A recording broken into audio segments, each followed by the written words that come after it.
I like it.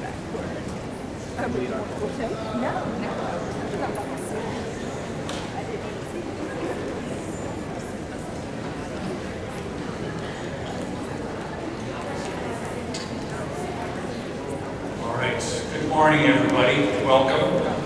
My name is John Schmitz. I'm the annual meeting program planning chair. I just wanted to take a few seconds to welcome you to Pittsburgh and to the annual meeting.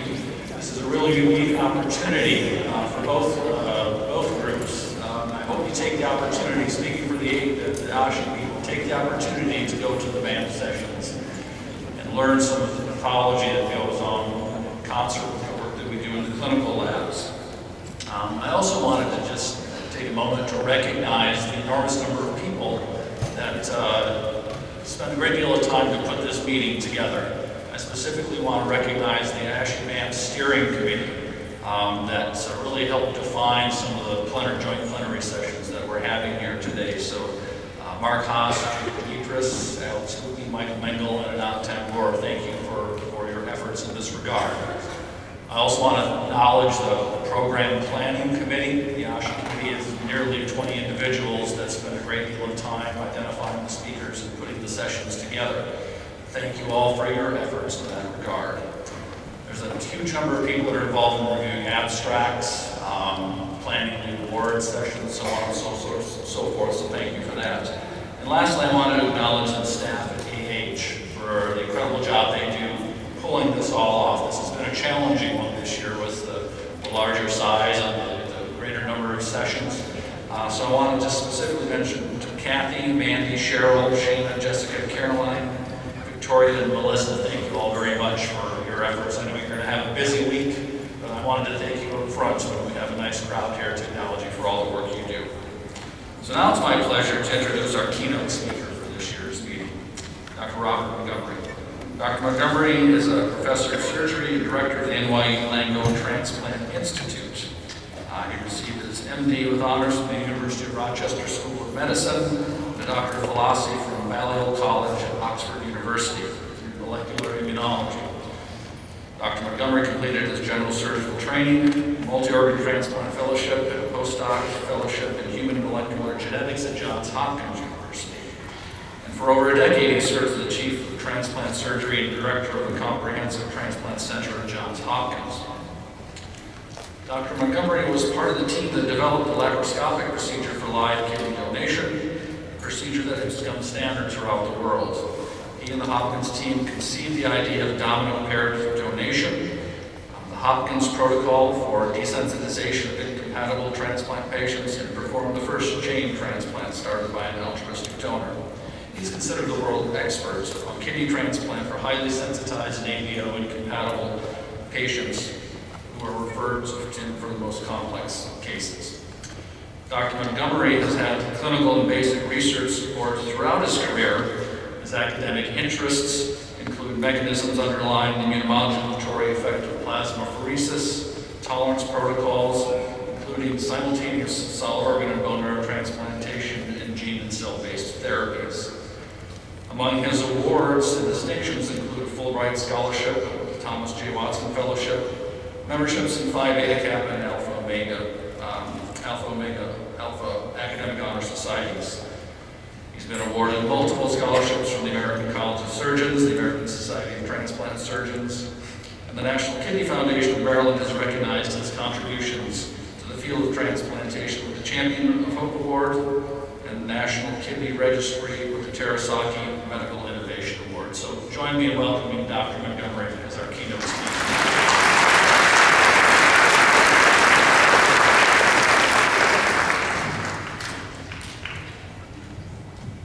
Good morning, and thank you for that nice introduction.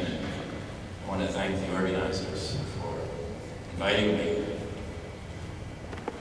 So you all came out to listen to me this morning. The guy who died 7 times. Maybe he'll have something interesting to say. Maybe he'll tell us if there's a God. Well, I'll confine my comments today to lesser deities, but we could have a conversation at the bar maybe tonight. So, these are my disclosures. So I just want to start by introducing you to my family. So, my dad came back from World War II. He was he flew bombers in the South Pacific and married my beautiful mom. And they had these 4 boys. I'm the one on the right side of your screen. It looks a little like Eddie Munster. Youngest of the 4 boys. And I have 3 biological children, Max and John and Liz, and 2 beautiful grandchildren, Rowan and Lily. And my father died from dilated cardiomyopathy at the age of 52 when I was 15 years old. And then my brother, who's on the left of your screen, that has the SD on his for sudden death, died at age 35 when I was an intern at Hopkins. And that's when we realized we had a problem. And his 2 daughters, my 2 nieces, are on the left side of your screen. My oldest brother, who was always the luckiest among us, has escaped this disease. But my next oldest brother, who's in the forefront with a little heart on his lapel, had a heart transplant 25 years ago. And then I just had my heart transplant almost exactly a year ago.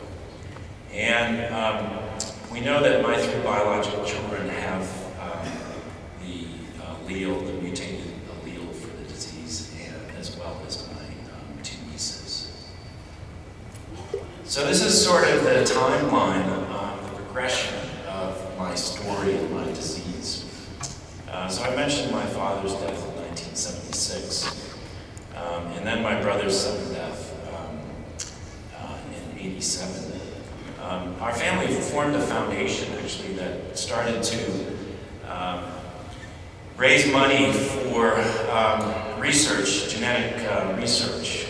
And in fact, that ended up resulting in the identification of the gene in our family, which is called RBM20, which was discovered in 2009. And it's a single amino acid substitution in exon 9 of an RNA binding protein that handles the big cytoskeleton proteins, assembly of proteins like titin in the heart, so it's cardiac specific. So after my brother's death, then I got on a treadmill and had sustained ventricular tachycardia on the treadmill. And I had one of the first ICDs implanted in my abdomen as a second-year resident at Hopkins, which was about the size of a Coke can, and I had a thoracotomy to have patches put around my heart. I was the first surgeon in the world to receive an ICD, and for those of you who might not know, that's a defibrillator, an implantable defibrillator. And they thought my surgical career was over and sort of sent me off to Oxford. My chairman was very gracious, said, well, let's just see what's going to happen, probably thinking that I would die soon. I went to Oxford, had this amazing experience, and came back. And they were concerned that this would pick up the electrical interference in the operating room and would go off, which turned out not to be the case. So I finished my surgical career. Things kind of pseudo-stabilized for quite a long period of time.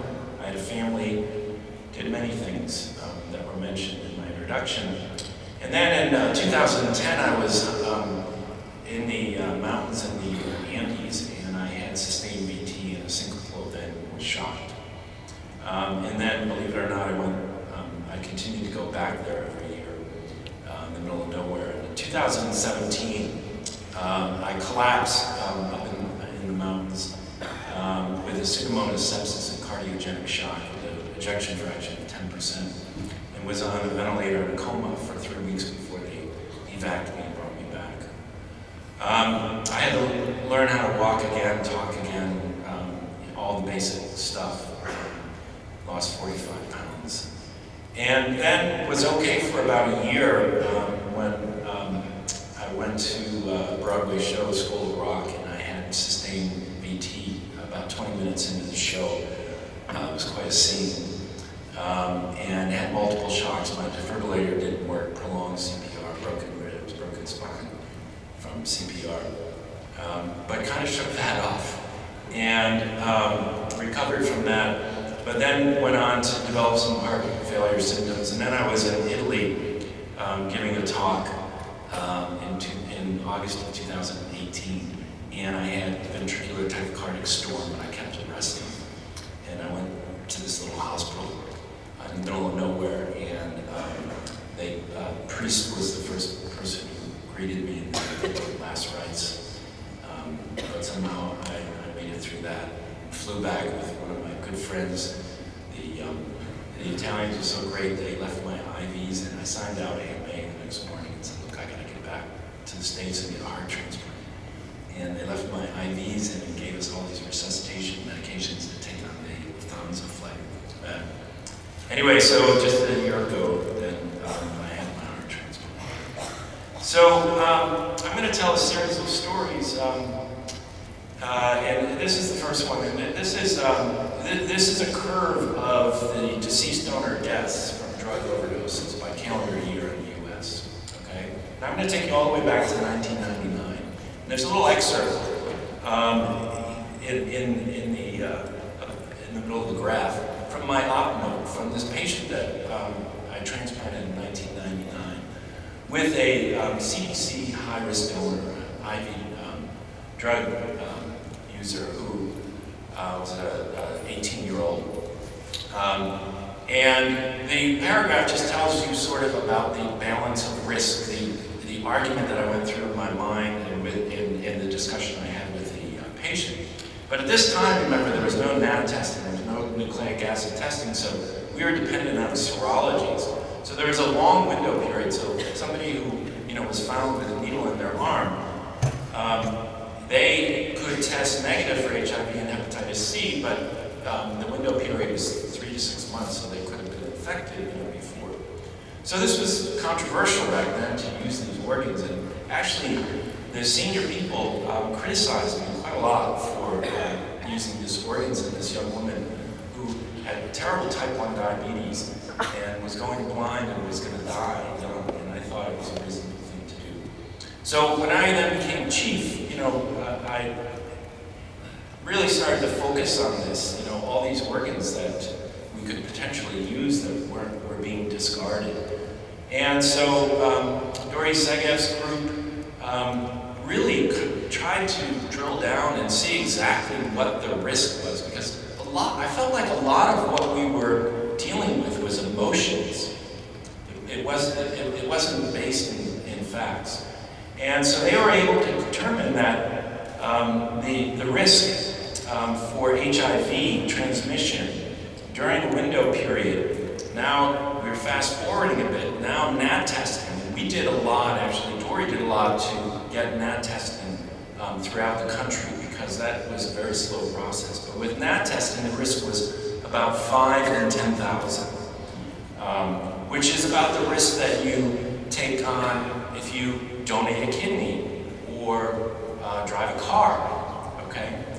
For hepatitis C, it was about an order of magnitude greater, 32 in 10,000.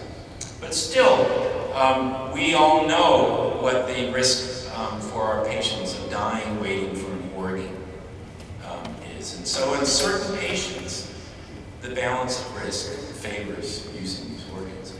So we set about then, led by Andy Singer and Bonnie Lanzi, to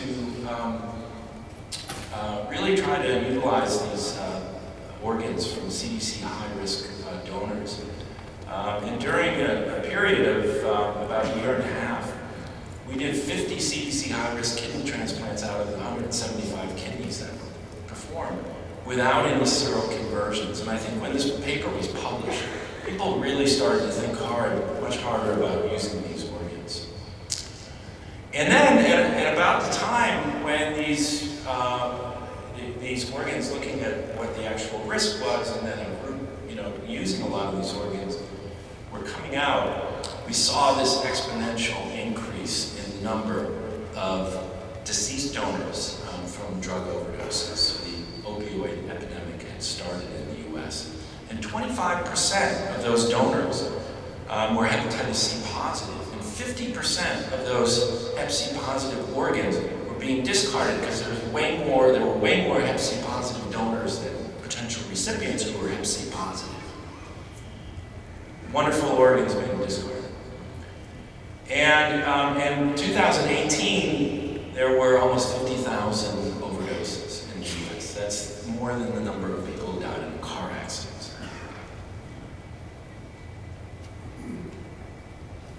So,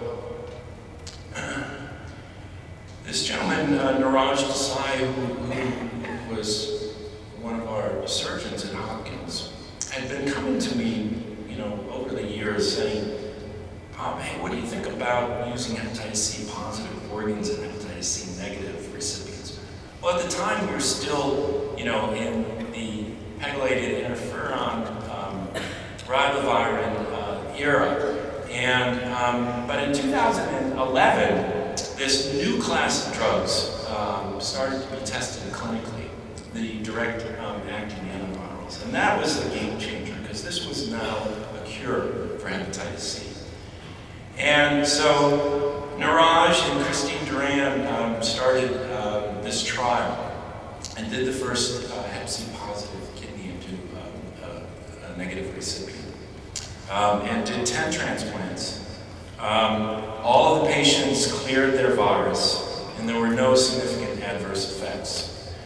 So when I went to NYU, which was in 2016, right when this trial was being conducted, we were starting a heart program, we were starting a lung program, and we immediately set up with the IRB programs in all the organ groups for using hepatitis C organs and hepatitis C negative recipients. And you can see during this 18-month period, we did 102 transplants from Hep C positive donors and Hep C negative donors, including the first ever transplants into patients who either received a pancreas or a kidney pancreas. And how did we do? Well, everybody cleared their virus. You can see in the graph in the bottom right that it took on a median of 32 days to clear the virus. Almost all the patients became viremia because we were starting the therapy after the detection of the virus. And you can see the profound effect it had on their waiting time. On the patients who received the Hep C positive organs had a median waiting time of 16 days as comparison to the Hep C negatives of 183 days. So I was subject number 14 in the heart trial, and I received a Hep C positive heart, and I cleared the virus. I took a drug called Mavorite for 2 months. And here I am. But, I was back to work about 3 weeks after my transplant, doing my administrative stuff, doing research. But unfortunately, something that we don't hear a lot about, because I don't think we ask our patients a lot, I was having a really profound side effect from Tacrolimus. I had a really bad tremor. Tacrolimus is a neurotoxin, and it really affected my peripheral nerves. And as you can imagine, it's devastating for a surgeon. So I was back to work, but I wasn't doing the thing that had the most meaning to me. Work is important. I think work and family largely define who we are as humans. And, my identity as a surgeon, I had fought very hard for my entire career because I had this pretty profound illness. And I also felt like society had invested a lot in me and invested a lot in my family. And I think there's an implied responsibility to give something back. And I wanted to be full again. Less than 20% of our patients, our kidney transplant patients, go back to work. Can you believe that? It's amazing, isn't it? That needs some work. And if they're out of work when they get their transplant, it's even smaller. So I tried various things. I tried Envarsus, the sustained release Tacrolimus, and beta blockers and things like that, but it wouldn't get me to a point where I could do a vascular anastomosis. So then I reached out to you guys, many people in this room, and at meetings and over the phone, we talked. And I found out that the Mayo Clinic was really the only heart program in the country that was even considering managing patients without a CNI. I talked a lot to Peter. He helped me tremendously. An amazing guy. He showed me these data where he looked at over 50,000 Tacrolimus levels, 100 per patient. He also looked at eplet matching between the donor and recipient of a large cohort of patients. And what he found was, you probably have seen these data, that if the Tacrolimus levels were less than 5, more than 20% of the time they were measured, patients tended to develop de novo donor-specific antibody, whereas if they were more steady with their levels, they didn't.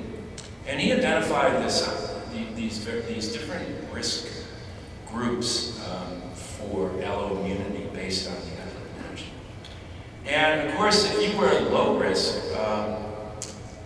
defined as having a HLA-DR or DQ eplet mismatch of less than 11, then you could afford to have lower prograph levels. So this is striking.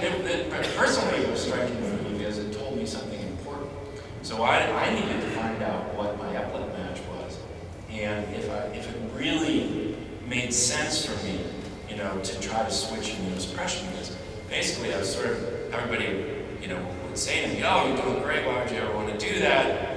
Sort of like a Houdini in reverse. I was escaping from a place of safety to one of peril, right? And was this a smart thing to do? So I had Massimo do my eplet mismatches between my donor and I. I wasn't in the low-risk group, but I wasn't in the high-risk group. I was in that intermediate risk group. So I talked more to Peter, and I thought this was a reasonable thing to do. So these are my levels. You can see I'm a super compliant patient. Peter, there's nothing below 5 in my Tacrolimus profile. You can see there is this, the Mayo Clinic thinks this is really important that you have this overlap period, which was really difficult because I was on therapeutic levels of Sirolimus, Tacrolimus, MMF, and steroids, a lot of immunosuppression, a lot of side effects. But anyway, it worked in as much as I was able to come off the CNI. But again, I did this, with a safety net, and again, the help of my colleagues. Phil Halloran has been really moved by my story. And he writes to me all the time. I send him, little pieces of taco meat from my heart, and he does his molecular microscope, and this is my 6-month biopsy, and then my biopsy right after I came off of the Tacrolimus, and he's always cheering me on. But, these things that I dabbled in while I was trying to get back in the operating room, this is the future of our field. I had allomaps done during that time of conversion, and you can see they did go up, but still they've sort of settled out now. I've had a couple more since I made this slide at 30, and as you probably know, this is a gene set that it has a high negative predictive value. So if If it's below 35, then there's a relatively low risk that you have rejection going on. Again, there's no serum level that will tell you if you're in trouble with a heart transplant, right? There's no creatinine, there's no transaminases. So they're completely dependent on putting a catheter in your neck into the heart and taking chunks of the heart muscle. So, when you're doing something like I was doing, this gave me a tremendous sense of, that this was going to be okay. And this is the AlloSure, which is cell-free DNA test where they look at the SNPs from the donor and the recipient and look at the relative ratio of the two. And that was reassuring too. It was below their threshold for concern. And guess what? The tremor went away immediately the day that I came off of Tacrolimus. The veil was lifted off. It was an amazing change that occurred. And this was the first case that I did a couple of weeks ago. That's my wife next to me. And in the foreground is the first transplant that I did. A gentleman who I'd become friends with because Ned Krause, you'll recognize him, he took care of him for years. We transplanted him years ago at Hopkins. He became a friend. He trained my dogs. And anyway, and that was a little snowman made out of the ice, the kidney ice in the donor room that the staff had all set up for me when I came over. That said, "Welcome back, Bob." So many of you know that this is the 50th anniversary of this tremendous contribution that Paul Tarisaki made. But there was an unintended consequence of this contribution, and that's that we identified these patients who were then warehoused on transplant lists throughout the world. And these three amigos, have been working on this really since the 1990s and have become a couple of my closest friends, Stan Jordan and Denny Klotz. And we created this underclass of patients who have limited access to transplantation. I call them the untouchables. Not the three of us, although we sort of look like the untouchables. And as you know, the size of this group has varied throughout the years. And it's really been defined and reshaped by major advances, many of which were made by people in this room in the technology of HLA antibody detection and in the ability for pathologists to diagnose antibody-mediated rejection and HLA-related injury. And also major innovations, things like kidney pair donation and the new kidney allocation system. So you're probably aware that in 2014, in the US, we introduced this new way of trying to even the playing ground for highly sensitized patients. And at a CPR of 98%, there's this high level of points that are given to patients, allocation points, to give them an advantage, basically so that they will have access to the rare genotypes. Because those kidneys, nationally, were going into people who didn't need those genotypes, whereas we all know we're sensitized against common antigen, and these highly sensitized people need rare genotypes. And initially there was a big bolus of the easier in that spectrum of difficult transplant patients. We transplanted a lot of the easier ones, and there was a bolus, and then it sort of came down again. So now we're looking at some work by Carrie Shinstock, which hasn't been published yet, but looking at this group of patients who have a CPRA of greater than 99.9%, and what their fate is. And you can see that they're more likely to die or to get too sick to be transplanted than they are to receive a transplant. And that's important because we're now starting to define the patients who need some other intervention that is not going to occur through KAS or kidney pair donation. And I think, the future of this is that, again, there will be these patients who are going to need desensitization. And I think, drugs like imlifidase or IDIS, with some new trials that we're about to start to try to prevent the rebound that occurs after the itis wears off and those plasma cells are still starting to produce antibody again. And I think that, this is the most efficient way to desensitize a patient. You could take any donor and any recipient and give the recipient this drug, highly sensitized recipient, and everything would be great for 7 to 10 days. So you will not get a hyperacute rejection. So I read this book quite a few years ago, The Inventor's DNA, and it talks about the different types of people and major advances, major innovations in history. And there's a certain type of person that they define as a disruptive thinker, and I have some pictures here of people who were involved in some of the work I'm about to talk about, who I consider to be the disruptive thinkers.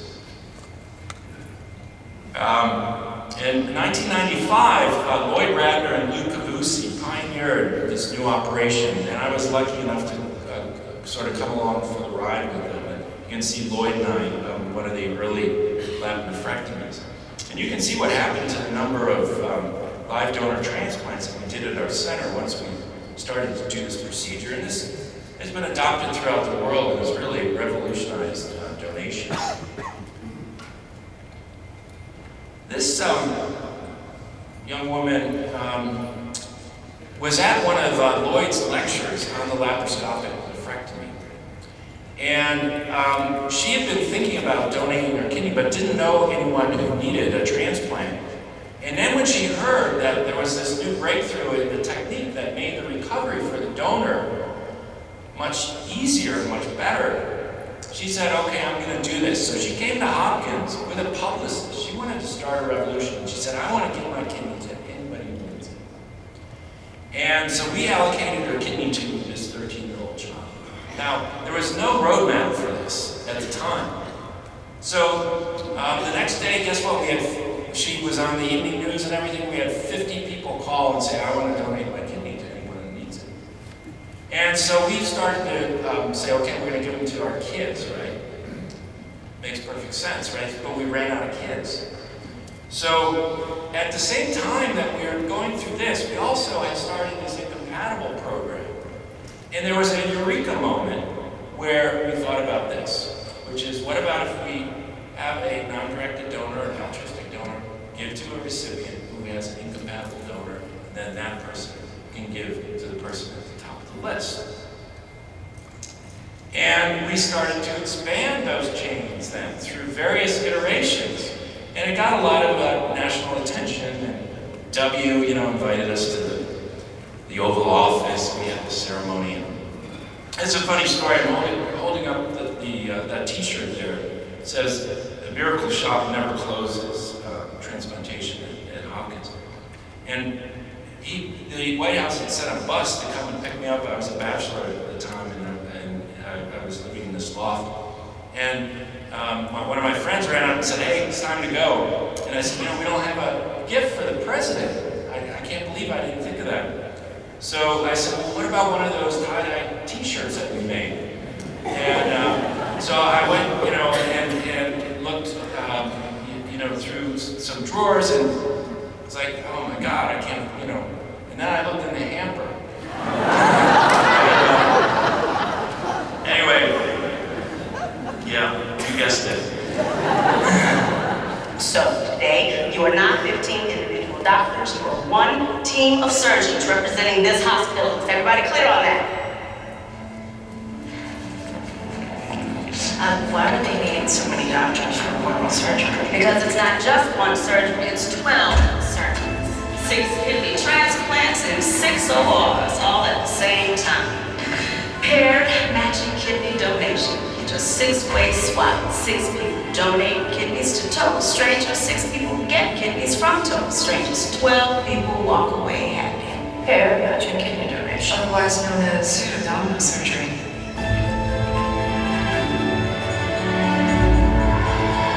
Our 6 donors are all anesthetized and ready to go. They'll be done first, followed by the recipients. Each pair will be color-coded so as not to confuse them. This surgery is a hornet's nest, so work quickly but carefully. Use each other. Operate as a team. Let's go make medical history. So, the funny thing in this next video that I'm going to show, the funny thing is that one of the first reality shows ever was Hopkins 24, which was made in the late 90s. Anyway, the second round of that, they featured one of our swaps. Actually, it was the first swap where a live donor kidney was transported. I flew all the way out to California on a Lear jet, picked up the kidney and brought it back. So ABC had all this footage, in their library when they made that Grey's Anatomy series. So watch this. Right, so now this is the really important part, which is we're hoping it's going to start to make urine right away, but since this has never been done before, we don't know whether it will make urine right away. There it is. Woo! Never get tired. Never get tired of seeing that. It's like the first time every time. Want to do the honor starts tonight? Good. Time coming off.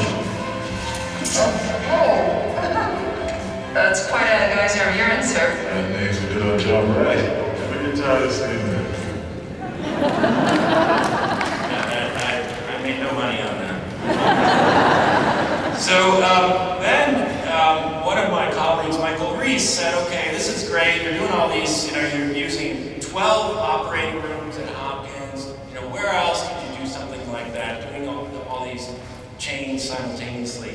And he introduced this idea of the non-simultaneous extended chain where organs could then be moved from one place to another, and a donor would become a bridge donor and extend the chain at a later date. And so we started to do this. We did this first series with Michael, and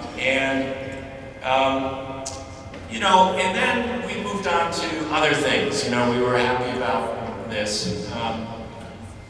But again, this book that I referred to earlier, we brought this to a point where it really took a different type of person to extend it to its full possibilities. And these are the executive thinkers. These are the people who can organize, who can scale, who can build policies and procedures, increase the yield, and really implement this on a wider basis. Bridget Sullivan, who's been with me for several decades now, is one of these people. And so, as it turns out, there's this guy named Garrett Hill, who directs the National Kidney Registry. And again, I sort of had lost touch with Garrett over the years and didn't really know what exactly he was up to, but knew that they were being very successful. And then one day he presented, kind of the state of things to me, of what they had been doing.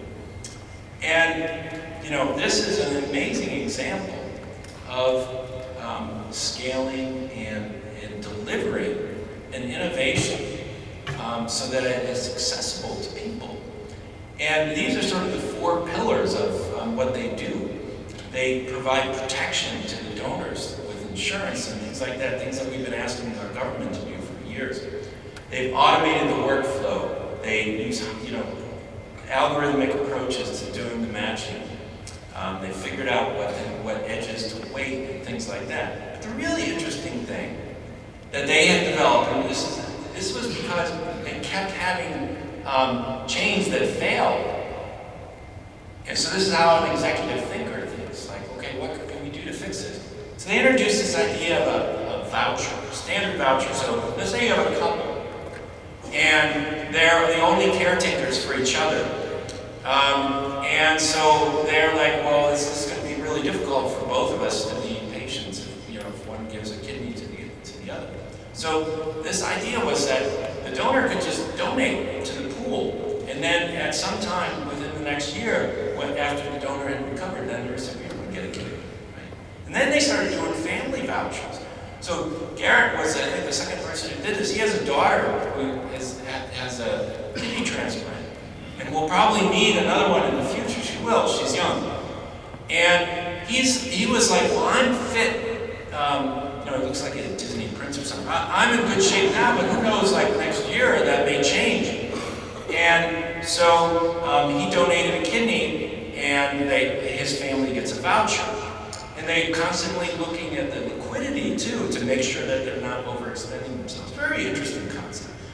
So this is what's happened. Look at now we're reaching, Dorian Summer many years ago predicted, based on simulation data and mathematics, how many potential transplants we could do. We're almost at 1,000. That's a big increase.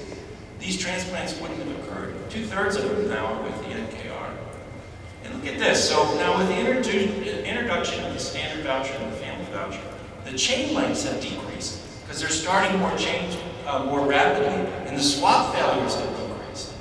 And the numbers of vouchers and the people who are using the vouchers has increased. So again, executives, thinkers, they're like, okay, we're making this thing work, but what I'm thinking is, guess what they just did? They just uncoupled donors from recipients. Okay? And I think the future is, for live paired donation, we're going to have a list of recipients, and we're going to have a list of donors. And we're no longer going to have people who are donating to a loved one. We're going to make the best possible matches. And what would that involve? Well, we go back to, Peter. It involves better matches, lower rates of development of de novo donor-specific antibody that's going to affect future transplants, a greater longevity of organs. We are now on the edge of precision transplantation. We are getting to the point where the oncologists are. Okay? And that uncoupling of donors and recipients becomes really important in order to implement this kind of thing. And now, like look at this guy, Brendan Keating, who is now looking at amino acid variants throughout the coding region of the genome, and looking at the similarities between the donor and recipient, which can prognosticate the survival. So now we can look outside of the HLA, right?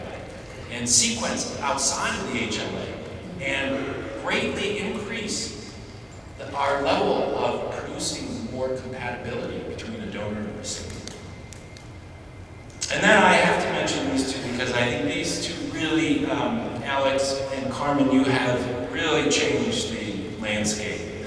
And I think, in order to implement some of these ideas, we're going to need to be able to do clinical trials more rapidly than we've been able to do. We're going to have acceptable surrogates. And we're going to be we cannot wait for outcomes like graft survival and patient survival. And I think the iBox is a major contribution. Okay, so what's next? Well, this is the 50th anniversary of the first walk on the moon. And I think, as humans, we can do great things if we put our minds to it. So I'll ask you, and I ask myself this every day, what am I going to do? What are you going to do? How are you going to change this landscape?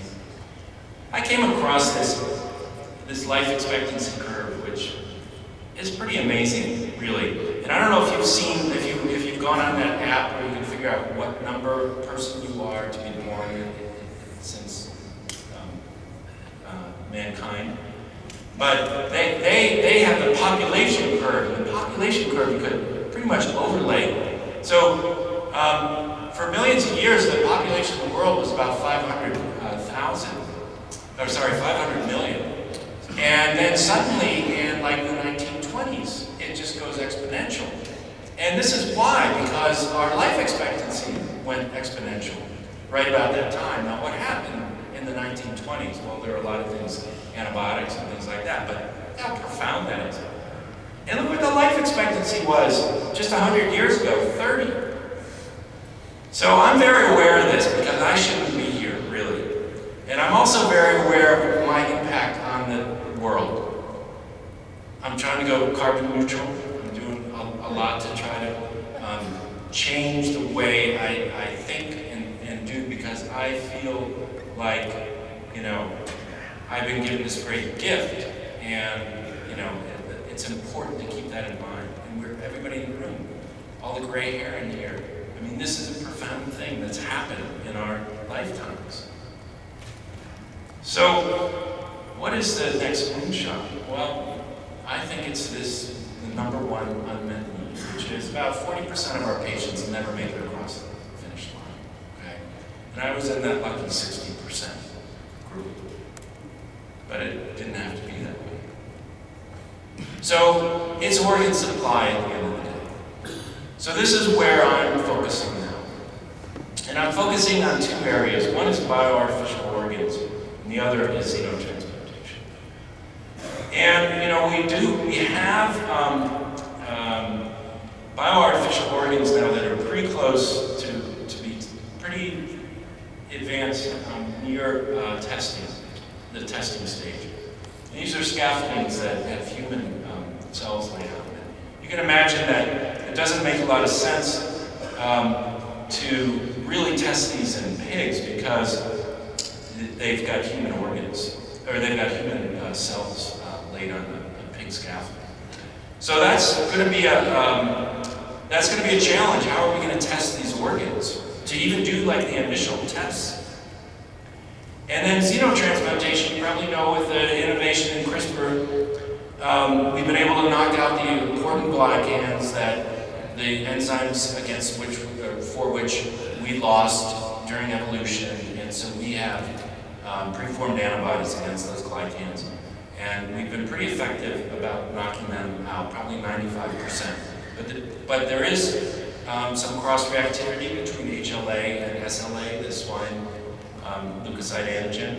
So there's certainly still going to be preformed antibodies in these patients. So I think, you know, working with these patients in the clinic is going to take a new skill set. It's not the gene people who are going to do this, and it's not the primate surgeons, it's us.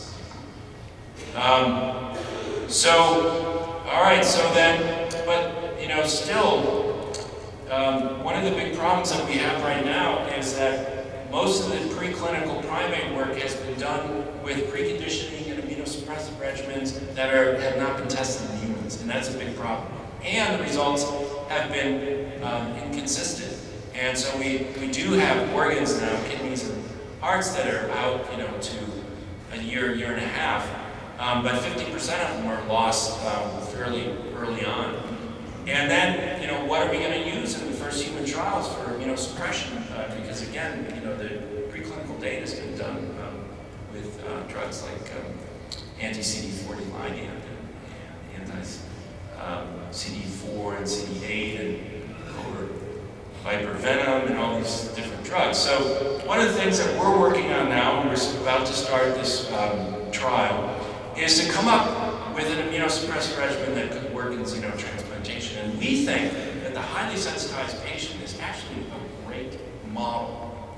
So why go back? Because that's what the FDA told everybody to do now. Go back in the primates and use like real immunosuppression and show us some good results.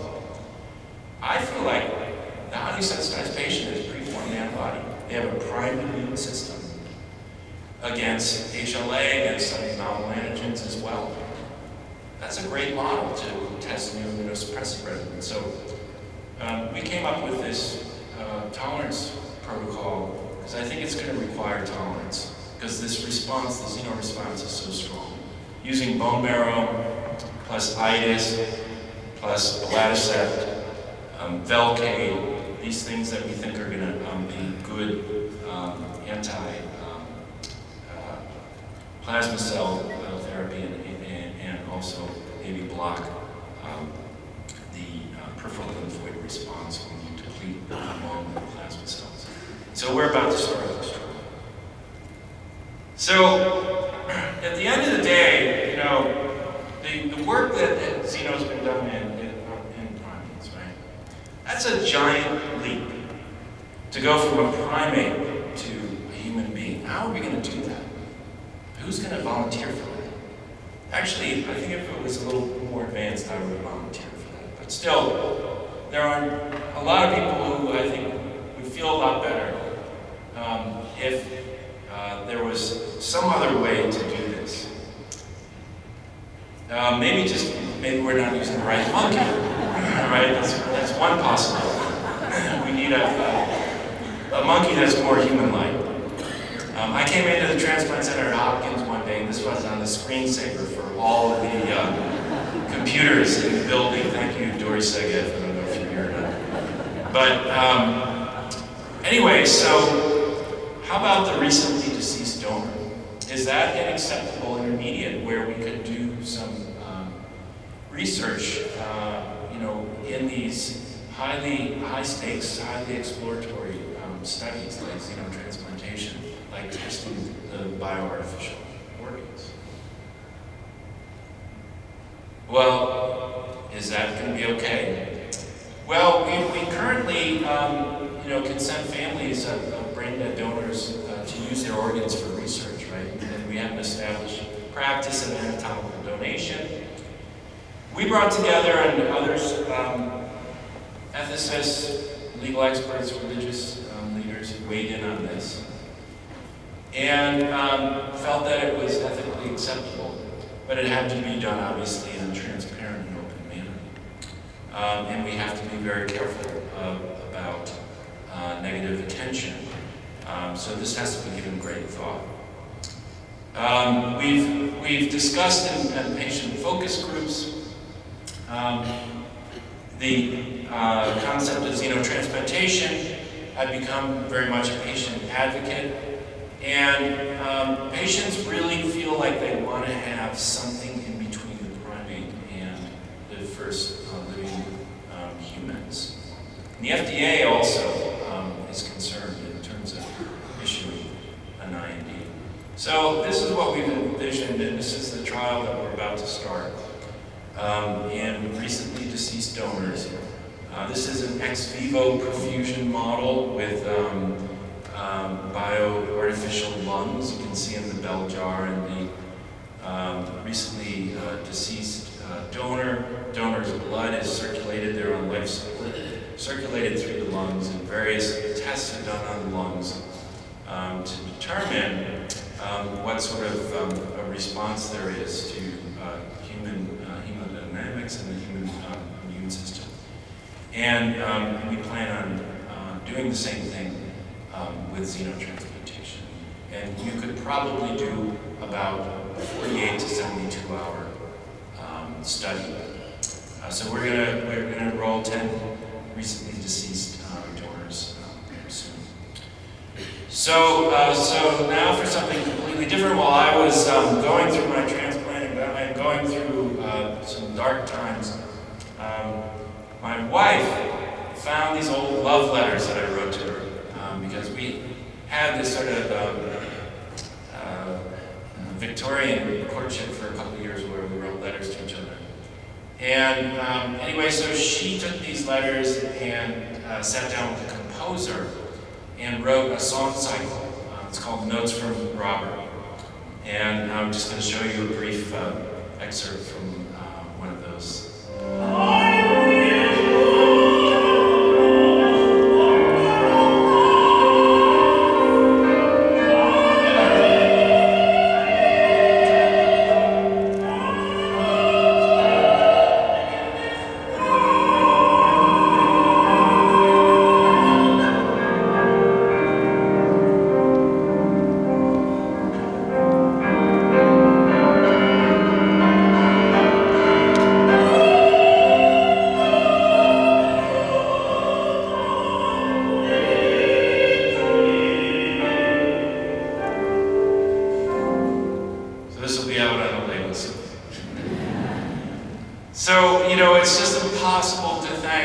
people who have not only been involved in the work that I've described, but have gotten me to this place this morning with you.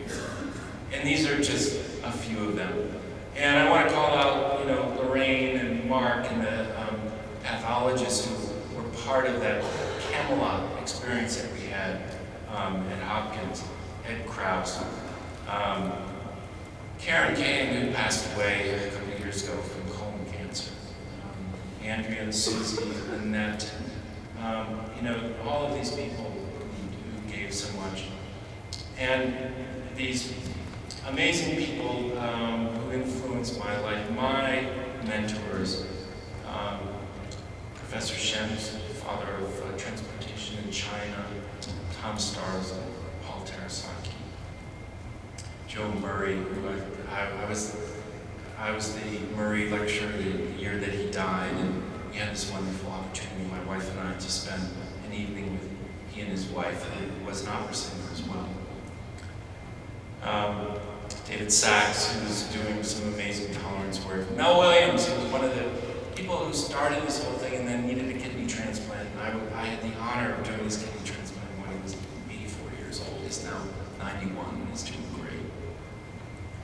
Martine Rothblatt, who is doing a lot of this. She's just an amazing person. Google her, it'll blow you away who this person is, who I'm doing a lot of work with on Xeno and the bioartificial organs. So anyone that I've forgotten or haven't called out, forgive me.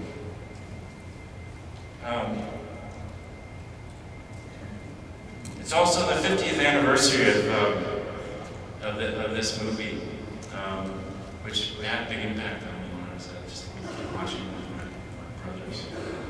And I think this speaks to many things. Tolerance, first of all. I think it speaks to, really enjoying life, because it's so important. These problems that we have,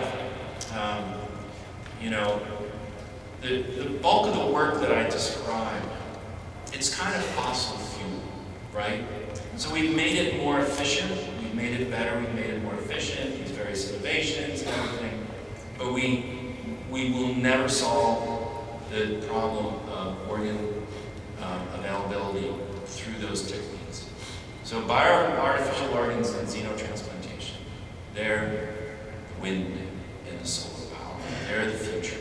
And in order for that to happen, we are going to have to come together, because right now in the world, we're becoming very tribal. And we need to come together as a community and solve these really difficult problems. And I think, the French consortium group is leading the way, telling us how you do really good international work. Phil Halloran as well. There are many examples. And this is the sort of thing that we need to do to solve these problems, but don't forget to enjoy life. Thank you.